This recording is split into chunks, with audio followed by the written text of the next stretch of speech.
Okay, folks, I think it was my cue to go ahead and start. We're about 3 after. We got some folks still joining, but we'll let them join as they can. And so starting off today, just, it's kind of a little bit of a strong view, but has this ever happened to you, to your plant before? A wind turbine blowing up, with the blades breaking, something internal to the drive shaft, goes into pumps, looking at your pumps, looking at motors, any kind of rotational equipment, want to look at, has this ever happened to you before? I know it has in my past, and more likely yours too.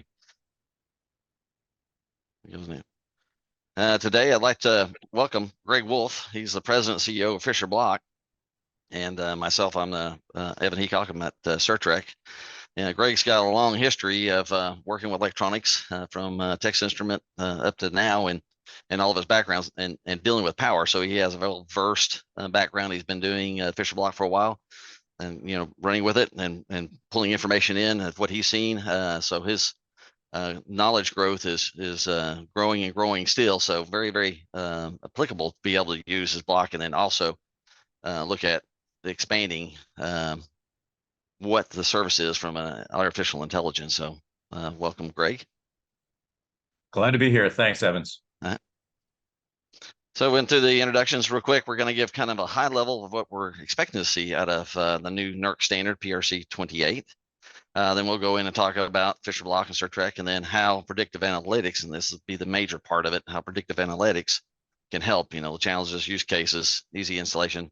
And then in the end, it's still how it could help with PRC-028. We'll talk about some of that at the end. We'll talk about what is PRC-028 requires, and then also go over it and go through questions and answers at the end.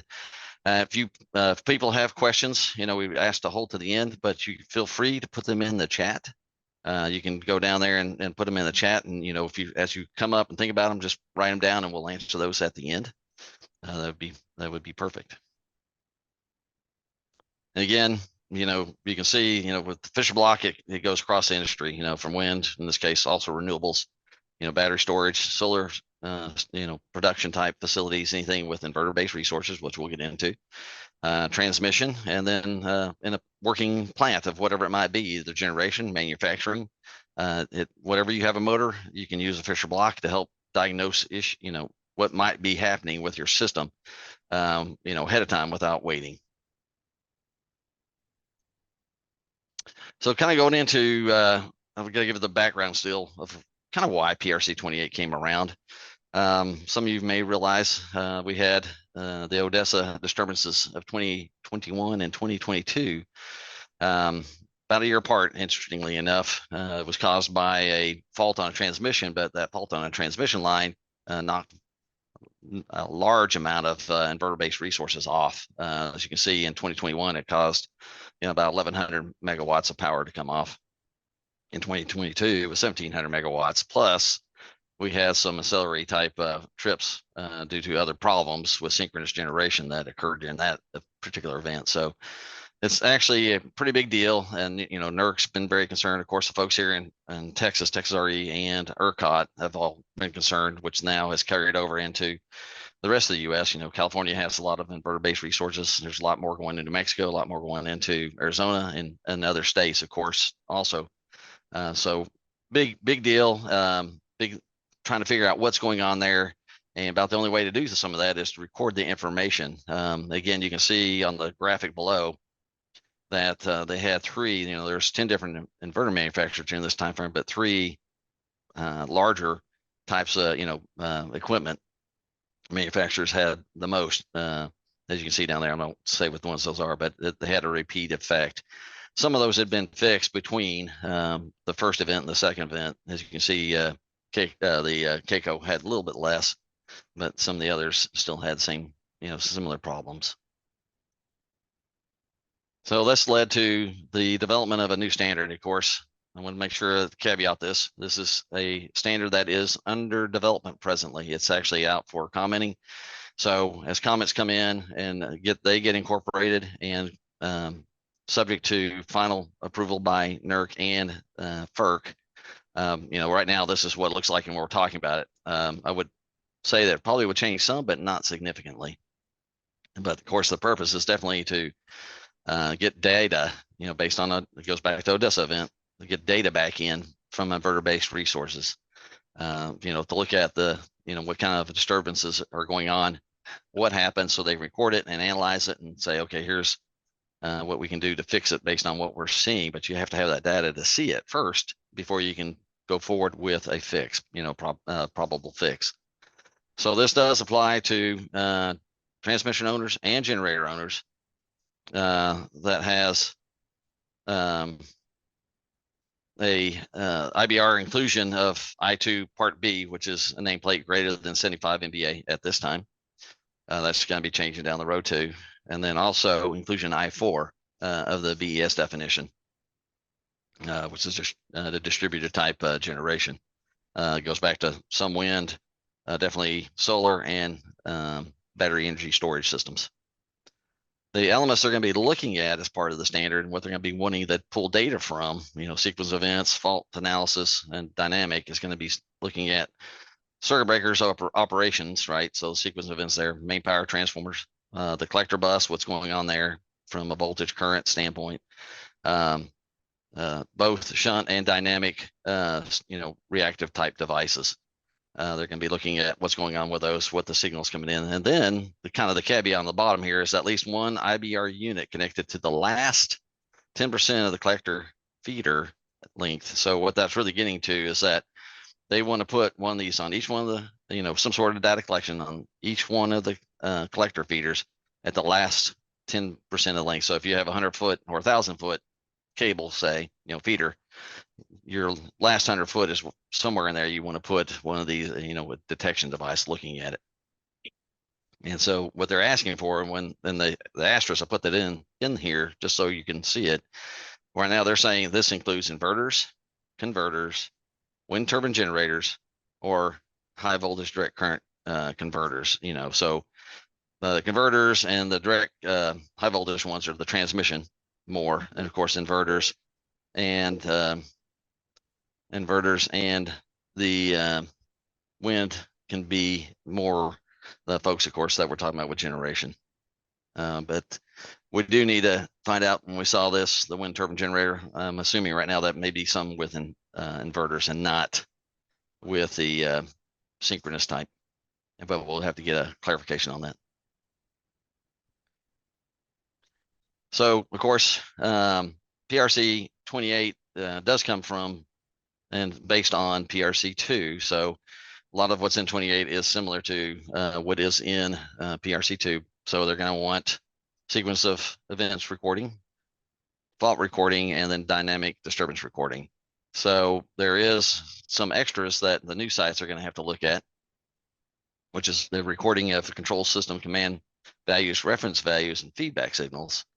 And then also for fault recording, DC bus currents and flow, and voltages. So new sites that come on after the effective date of the standard, we'll have to make sure they meet these requirements. They are not being backfitted. These two particular items are not being backfitted, but there are others that will have to be recorded with existing sites. Well, that's a big consideration there. Keep that in mind, especially the new sites coming on. Of course, then sampling rates, and this will be where Greg will be able to talk about this more, is the data sample rates for fault recording is 128 samples, and then 960 samples for DDR. Yeah, this is I'm sorry. No, go ahead. Just going to comment. That's definitely one of the changes from PRC-002. I believe that in that standard, it talked about having 16 samples per cycle minimum for fault recording. So yeah, this is yeah, definitely higher, and we're looking for primarily probably harmonic distortions and very fast transients. Yeah. So when they get, and of course, then this will be equipment's monitored like we said above. This is inverter-based resources, both AC and DC, so that kind of goes with what we said, and then reactive devices. So a lot more equipment being pulled into this standard than what was there before, and also was at the PRC-2 was pretty much at the request of your transmission operator whether or not they wanted you to do PRC-2 type stuff. This one is going to be across the board. Right, and just to clarify on that sample rate, the 128 samples per cycle is for waveform capture, where the 960 samples per cycle is coming into the recording device, and those samples are used to then calculate other parameters like RMS voltages and currents, which are averages, and then those need to be then, I believe, recorded at 60 times per second, the result of the calculations on the 960 samples. Yeah. So implementation plan right now, as again, this is what's out there until see if it gets approved by the board, the FERC board at the end. But they're saying sites will need to be 50% compliant within 3 years for all their generating plants facilities, and then 100% at 5 years of the effective date of the standard. Of course, that's not there yet. For where they're going, maybe later this year or next year, maybe may end up being the effective date. Just don't know. Sometimes they get in there and they goes back and forth between NERC and FERC, and they want to change some stuff. So I would say maybe good chance at the end of the year, but probably sometime next year when the effective date. So 3 years after that will be at least 50% of the facilities need to have this implemented. Within 5 years at 100%. So not super aggressive, but still there. They'll have some time to put this in. So of course, Greg will be more than happy then to supply all these. Let's go to the next. And this also gets into, so earlier this year, as you can see, since this has been a big deal, even the California ISO is actually asking their generator owners to look at putting, recording information in there. So you can see now all this is tying together. You can see people are looking at it saying we need to have this. So it's really the standards coming in at the same time, requirements, California ISO, and probably some other sites are doing this. Of course, this was asked by WEC, the Western Electric folks out there asking that of California ISO. So WEC was probably asking others besides California ISO to make sure they put in some sort of recording. And with that, can I get into how we're going to work together? Fischer Block and Certrec, we'll work together on this. Of course, Fischer Block will provide the blocks, and then we can supply compliance and also have a way of making sure you can get the data anywhere, anytime. So with that, I'll turn this over to you, Greg. Great, thanks, Evan. So yes, our platform at Fischer Block is comprised of both a hardware sensing layer, which is shown there on the left, smart blocks, and that's distributed intelligence throughout the station or the farm or the plant. And each one of these devices then is pulling in volts and current data streams, and then doing an analysis at the edge, and then what's pertinent or required to be sent to the server for additional analysis and archiving and notifications and alerts and so forth is then sent to WaveIQ, which is our software platform, doing further analytics, and then that's available through the Certrec portal for all the users of the Certrec platform. And this is an example here of just an exploded view of wind turbine generator drivetrain. And our focus at Fischer Block with our platform is to monitor the electrical signals, voltages, and currents emanating from the generator, stator voltages and currents, and in 24/7 continuous monitoring mode, looking for slight distortions in those signals and associating those distortions in the frequency domain back to the sub-elements that are causing those distortions, so that if you have a degrading gear stage, for example, and one of there's various gear stages typically in this equipment, but each of the gear stages will operate at a different frequency, and those frequencies of operation of gear meshes, bearing rotations, typically smaller than the 60 hertz, or smaller in frequency than the 60 hertz signal, but they'll show up in that 60. They'll affect the 60 hertz current going out to the grid, and then we can track that and alert on that and provide proactive information to the owners and operators of the sites. And interestingly, both electrical problems will obviously affect the volts and current signals, but as I just alluded to, there's a number of mechanical problems with these drivetrains. So I would talk about rotating equipment quite a bit. It's one of the primary use cases of frequency extraction of time-based signals. And so wiring problems, rotor issues, gears, bearings, all those will affect the electrical signal. And then marrying those with the electrical analysis so that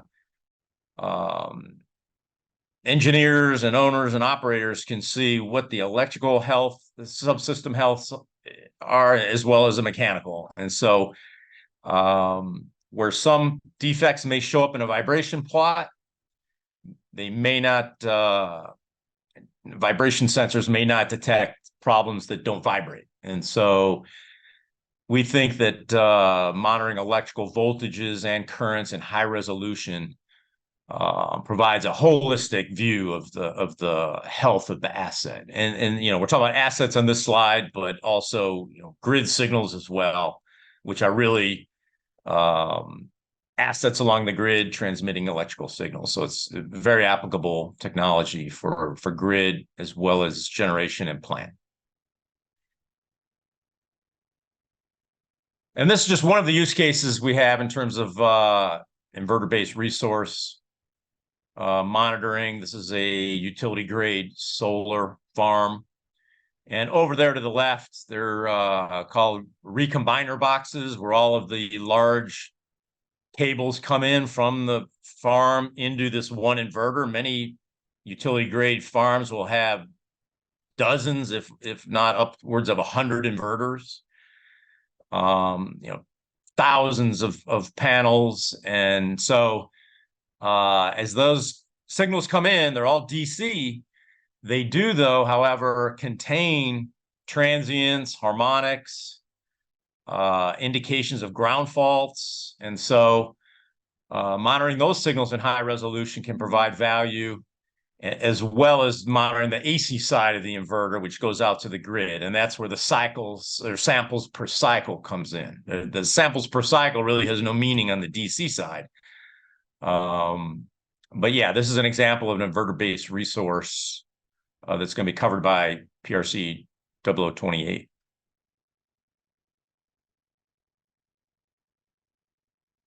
An example here of a substation. So obviously at wind farms and solar farms, there's a station that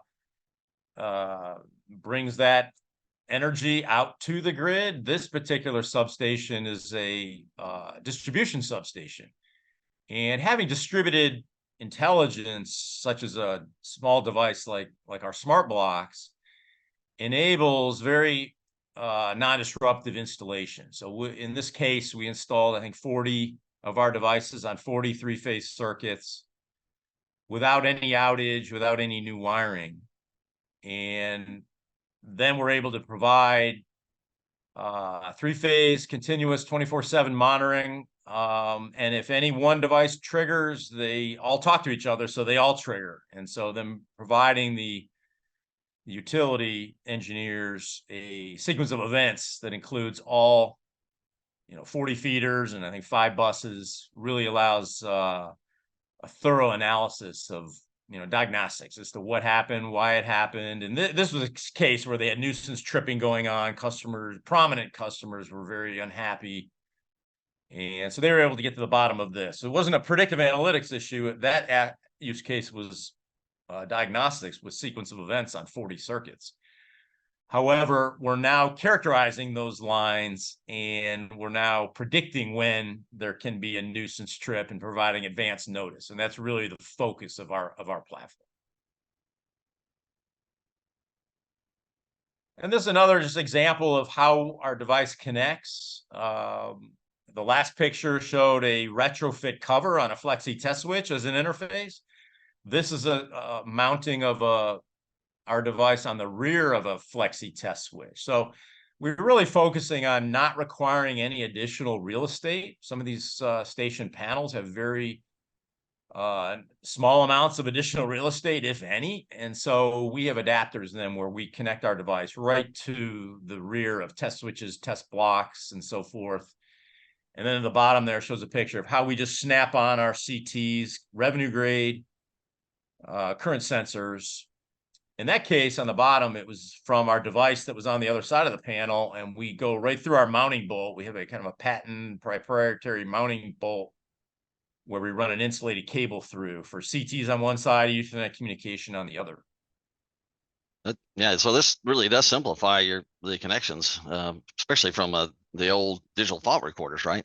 Where we'd have to take all those signals down to a box and then run them back, especially for CT circuits. So you get all that locally, and you don't really have anything to wire separately, which is that makes it so much better.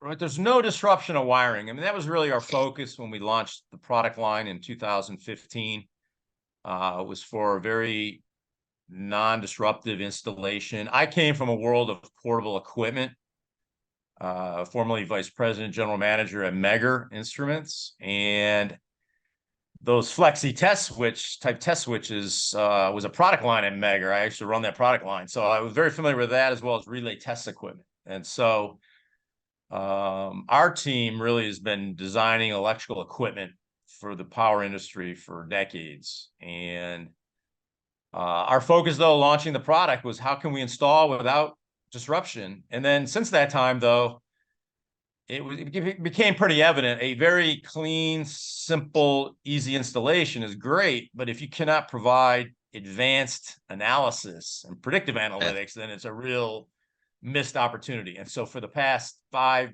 years, we've really been focusing on our analytics and providing predictive insights to our customer base. Well, and also from an ease of installation, like I say, it cuts that cost also. So a lot of savings factor here. The ease of installation and saving. You don't have to worry about the wiring. You don't have to worry about the equipment at the end. It's all separated. So now that's right. A huge improvement over the years past. Kind of like you said, I came from the industry that used that equipment that you talked about. So Great. And this is an example of rotating equipment at a plant. There's a large motor. The exact same technology, though, applies to generation in terms of extracting frequency content from time series sine wave signals. And in this case, when a rotating equipment, it has rotor bar or winding joint degradation, that will manifest itself in the electrical signal as kind of like a jitter around the fundamental. So plus or minus 1 or 2 hertz on the fundamental, and that distance is a function of the slip, which is the difference in grid speed versus rotational speed of the rotating asset. But looking at those sidebands, as they grow in height, they get to a point where they then become indicative of a problem, overheating joint, eventually a cracked rotor bar in some cases if it gets extreme. And that's also an example of why the noise floor, the dynamic range of the recording equipment becomes very important. So being able to measure the fundamental, which is a very strong signal, but at the same time being able to sense a very tiny signal coming out of the noise allows one to track those sidebands for many weeks and even months, and providing advanced notice to implement inspection and maintenance procedures in a very controlled, coordinated, efficient way. So that's it's a rotating equipment application, but it's the same technology as monitoring the grid at a solar farm, just extracting frequencies out of time-based signals and drawing insights. So from a sampling standpoint, I know Fischer Block can give how fast they sample at, but do you vary the sampling rates for different scenarios? Well, it's interesting because most of the recording equipment on the market will publish their sample rates as typically as powers of 2. So they will, there's many relays, protection relays that will spec sample rates at 8 samples per cycle, or 16 or 32 maybe. And then power quality instruments on the market that will publish sample rates at again, powers of 2, but higher rates, like 64 or 128 samples a cycle, maybe 256 or 512. And the reason that recording equipment traditionally has sampled signals at even powers of 2 per cycle is so that they could take advantage of a very efficient frequency extraction methodology called an FFT, which is a fast Fourier transform. And the fast means you're able to take advantage of the fact that it's a power of 2 number of samples when you're doing your frequency extraction algorithm. So it's kind of a shortcut way that works fine if you have a power of 2 number of samples in the conversion algorithm. Interestingly, though, the specifications for measuring harmonics in past years, in recent times, have required that the number of samples to be taken and used when you do your frequency extraction be those samples that occur across 12 cycles. And so however fast you're sampling, however many samples you take over 12 cycles, that's the number of samples you use when you do your frequency extraction. So if you're doing an even power of 2 samples on one cycle, let's say 128 samples per cycle, now all of a sudden you've got 12 cycles to do your FFT on. Well, 128 samples per cycle over 12 cycles is no longer a power of 2 number of samples. You cannot do an FFT. So the DFT is really what's used by devices that comply with the latest version of the standards. And so, and those standards also say you need to measure up to the 50th harmonic, which is 50 times 60 hertz. It's 3,000 hertz. You got to be 2x that, though, for noise issues and Nyquist criteria and so forth. So really 6,000 samples per second, or 100 per cycle. So you really need to be doing at least 100 samples per cycle to meet all the standards. 128 samples per cycle per PRC-028 is a carryover from the old days. And so really you need to be at least 100. And so we do meet at least 100. We can get over 128 as well. But getting back to your, and I know I'm digressing here probably, but getting back to your question, we vary our sample rates based on the application. And interestingly, if you slow your sample rate down, you can actually collect samples over a much greater period of time. And time, 1 over time, is frequency. So you get a lot higher resolution on your frequency spectrum if you record over a longer duration. So we use varying sample rates over varying durations of time, depending on the application, to maximize the insight in what we glean from these assets.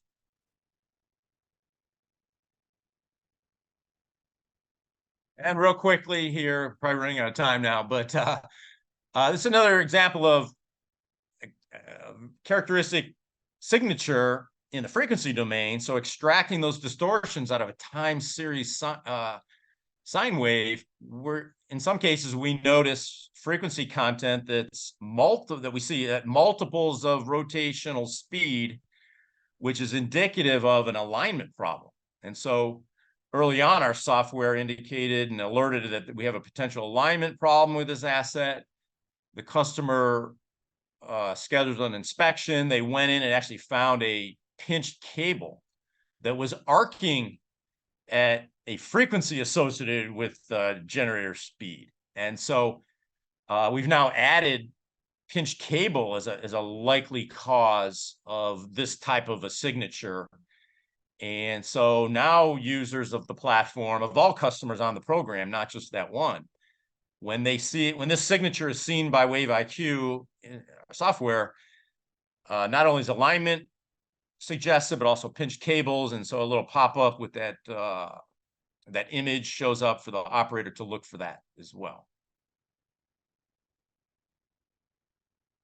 And a use case for the grid, this was a capacitor bank switch controller issue. Ideally, as capacitor banks are switched in and out of circuits, that will happen at 0 crossings of voltages and currents. And so that when those contacts close or open, it minimizes the arcing if it closes at a zero crossing where there's no voltage or no current flow.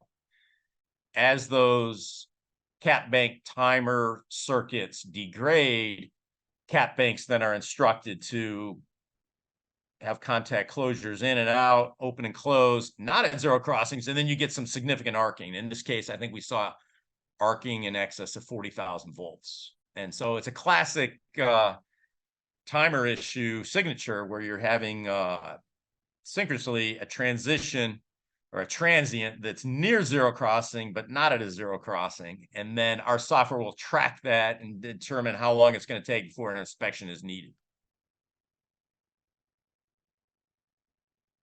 And lightning arrestor, this is a situation where even in the RMS monitoring, when things get bad enough, we'll see spikes in RMS, which typically mean several cycles of short circuit issues on the high voltage side or high current. And in this case, we saw it in the RMS signal for many hours and I think even days. And then in this case, customer wasn't able to take the appropriate action in time. They finally did have the failure. I think the fault lasted 30 cycles before it cleared. So that indicated a potential breaker issue or a relay issue as well. And then most recently, we've launched a module within WaveIQ where WaveIQ can ingest live video feeds from infrared cameras or day-night cameras. And we then are able to trigger our smart blocks based on a video feed so that we're now building a pre-trip event library associated with arcing and hotspots so that we can use that learning then to identify indications of arcing and hotspots where there is no video feed. So we've got some customers that we're working with on this application. We just launched this at IEEE earlier this year in San Diego.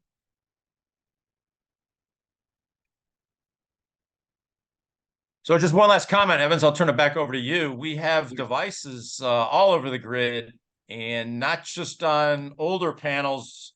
You know, typically our initial pilot with a new customer will be on a electromechanical panel where they don't have any waveform capture at the moment. However, many of our customers then continue to install our devices even on panels where they already have a waveform capture upon breaker trip.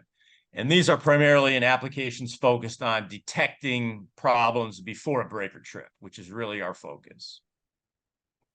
Yeah, so as they produce the data, as Greg was talking about, the information all can go to WaveIQ and it can be processed. And one of the things we do, we work with Fischer Block is that we at Certrec have a portal.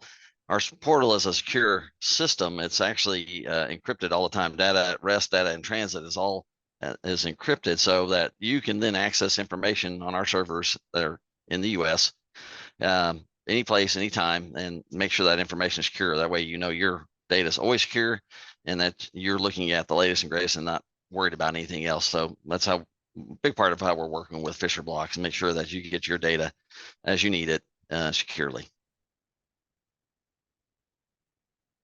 So we talked about the PRCs. And you see the PRC-2 really was the genesis for PRC-28. Still see the same, almost the same titles, except for PRC-28 now says Inverter-Based Resource. And that's really its focus. Again, PRC-2 is not applicable to a lot of the facilities right now, especially, you know, there's not many BESS type or solar type generation sites that need to have that information, but PRC-28 will require those sites to come in and be monitored from now on. So you see how Fischer Block will definitely help and be able to handle the requirements that are going to be put out in PRC-28 for a lot of these sites. Easy to install, be able to get the information and go from there. Of course, also from a NERC compliance standpoint, you can use to help show that you're meeting the requirements by VAR2 also from a voltage standpoint. So there's multiple ways to use the information coming out of the Fischer Block. As we're seeing, a big part really going to be coming out will be PRC-28 in this case, making sure the plant's facilities will be compliant and get the information out that they need to.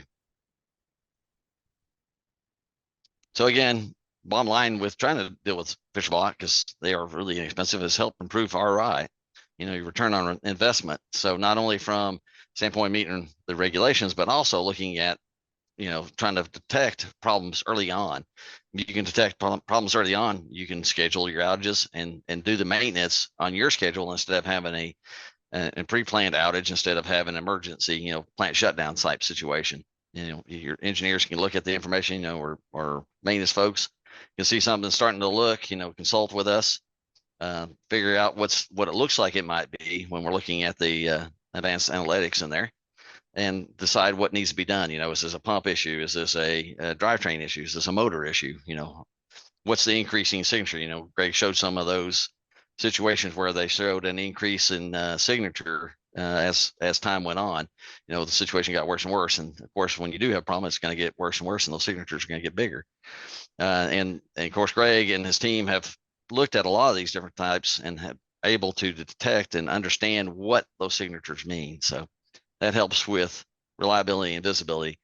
Already talked about compliance, of course, reducing risk. If you take a planned outage compared to a non-planned outage, of course, reduces risk, keeps your plant online, keeps it available. So that's the bigger part of that from a standpoint of how Fischer Block can help. So, and with going forward, then this is, how can you utilize these predictive analytics? Well, get in touch with us. We can help you, talk through it.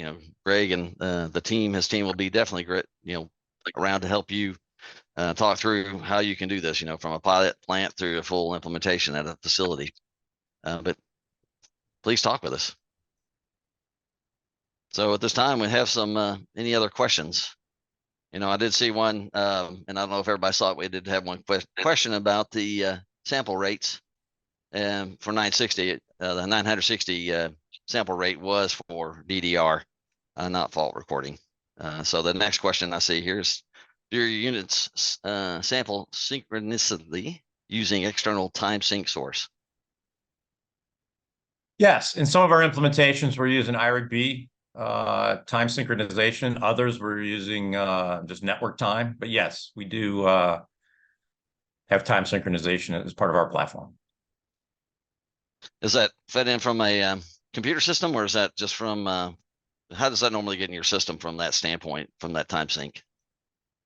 Typically substation clocked. Okay. External.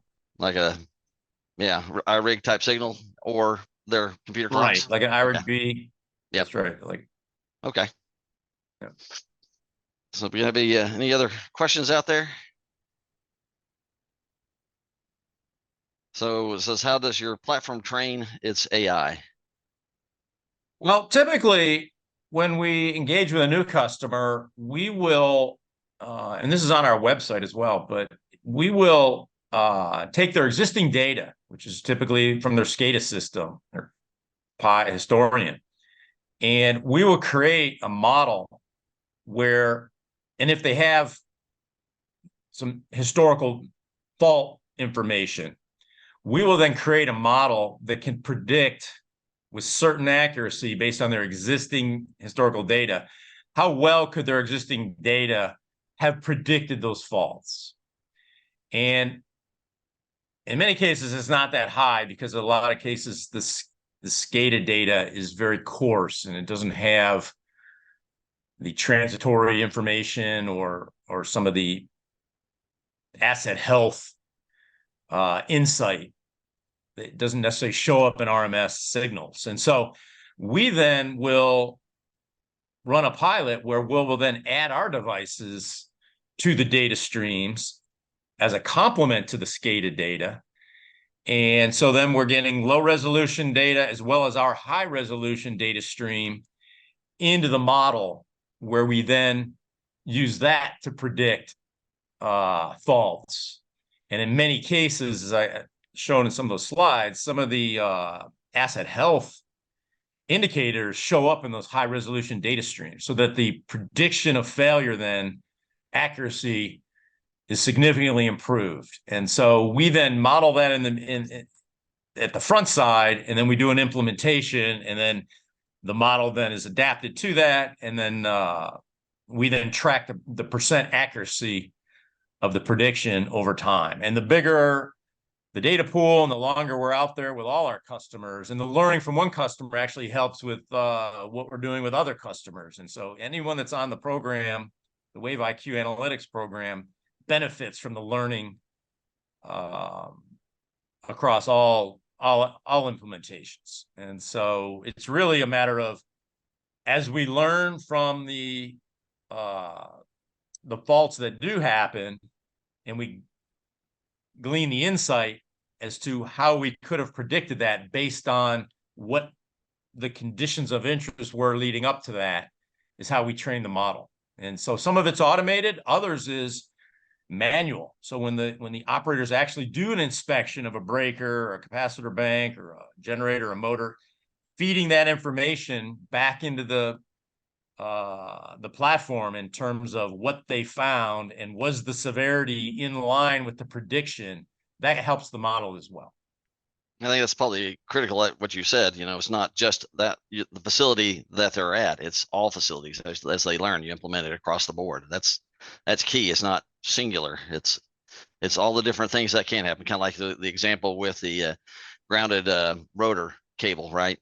I think originally you said that was started, looked like one thing, like a gear train type issue, and then they found it in the cable. So that's fed back in the system and you learn from it. Right. Great example. Okay. Any other questions out there? Feel free to also ask the question if you want to do it over the mic. You don't have to type it.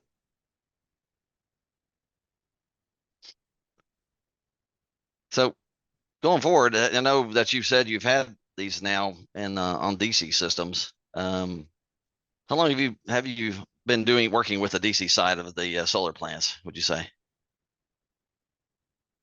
Solar plants, it's probably been 2 years, almost 2 years. We started on the AC side with the grid for many years, and then in wind generation, that's primarily AC as well, although there are some DC applications with shaft voltages and so forth.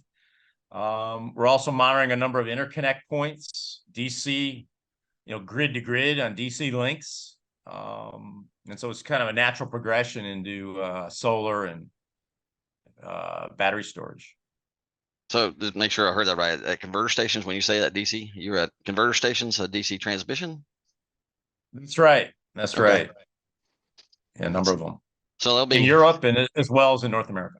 Okay. Well, that's a big part then of, again, back to PRC-28, as they're looking at it from that standpoint. Any of those grid forming converter stations, on the DC transmission, they go from DC to AC or DC right. DC, like you're saying. So, okay. Yep.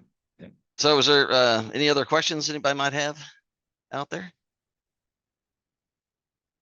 Again, not really hearing anything. Again, if anybody has anything else, and if there's anything else real quick that somebody asked that you might want to throw out there, Greg, do you have anything else you might want to add just real quick?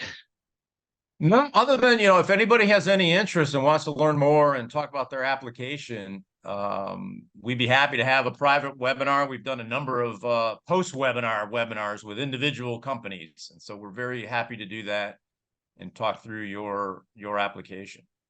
So one thing to do, if you look at the chat, there's some information, you can find it. That's a link in there to get in touch with us. There's also, this is being recorded and will be posted on, I'm going to say YouTube. Is that right, Brandon? Yes, it'll be made available on YouTube probably this Friday afternoon. Yeah, so folks can go back and look at it. We actually have some of our other recordings. This one, we did focus a little bit more on PRC-28 since that's actually fairly new coming out. Again, not a fully blessed standard yet, but we have a pretty good idea of what's going to look like and what they're going to be wanting. And a lot of the information required at Fischer Block picks up perfectly, we'll get that information without any issue. So again, please feel free to get in touch with us. And with that, I'd say no more questions, not seeing anything. I'd say that probably good, but there's the, you can visit it here like he shows. Call us, email us, however you need to. With that, I appreciate it, Greg. Okay, great. always. Thank you, Evans. Really appreciate your time and the opportunity, and everybody, all participants' time as well. Yes, I do appreciate all the participants. Again, feel free to ask us. Thank y'all. Great. Thank you.